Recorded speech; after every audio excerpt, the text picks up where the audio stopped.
guys! Welcome to my channel and it's Chibay again. So, nandito ako ngayon guys to review one product. Skincare naman tayo ngayon guys. So, kagagaling ko lang sa night shift duty. So, I have to remove my makeup using my cleanser. Tanggalin ko muna yung mga impurities, yung mga makeup ko na natira. Tanggalin muna natin bago tayo mag-apply ng ating pang skincare. Yung skincare na i-review ko ngayon. So, yung i-review ko ngayon pala guys, actually, sikat na tong product na to before pa. And marami ng good reviews. Ngayon ko lang naisipan kasi ngayon ko lang din na-try yung product na to. I purchased this product 1 month ago. So, I've been using it for 1 month na. Maganda siya. Very light sa skin and hydrating. So i-review natin yung walang iba kundi ang ating this one, Centella Madagascar Sunscreen.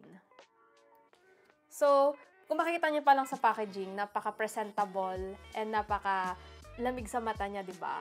Color blue and parang nasa ocean deep ang peg nitong ating Madagascar Centella Hyaluronic Water Fit Sun Serum SPF 50+ PA++++, made with pure centella from Madagascar.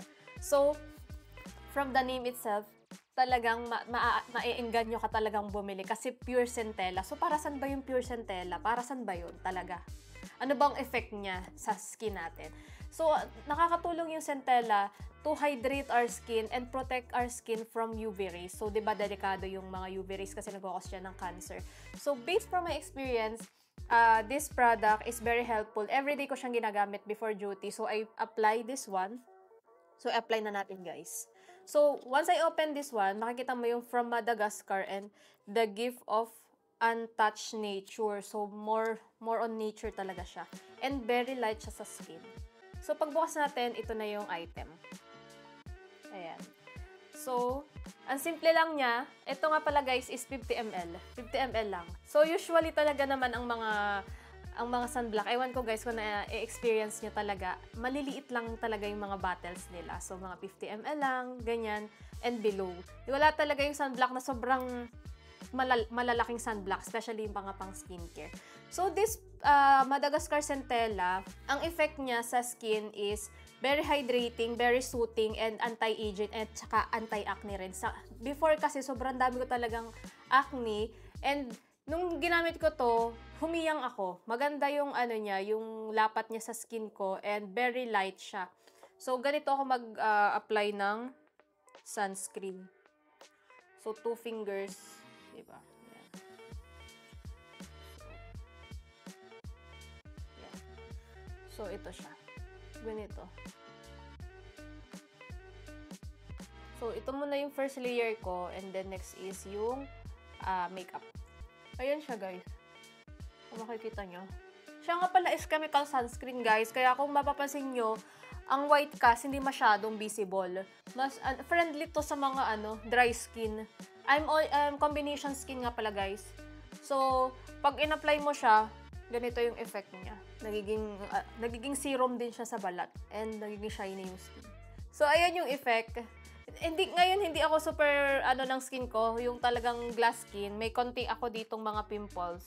Pero mga, mga blemishes, mga previously na may pimples siya. Pero, mas maayos na tong skin ko ngayon kaysa before. Ipakita ko sa inyo, guys, yung before and after ko na skin, kung ano yung skin ko dati.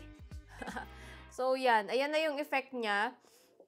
So, it will help my skin to hydrate and, then iwas acne. Maganda din siya sa skin.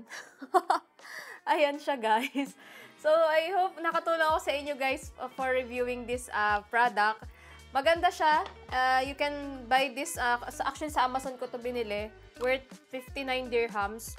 So, it's well recommended, guys. Ayan, guys, this product nga pala is easily absorbed by the skin. So, once na in-apply natin siya sa balat natin, magiging shiny yung skin natin and pwede nating patuyuin siya. After that, pwede nating lagyan ng ating foundation.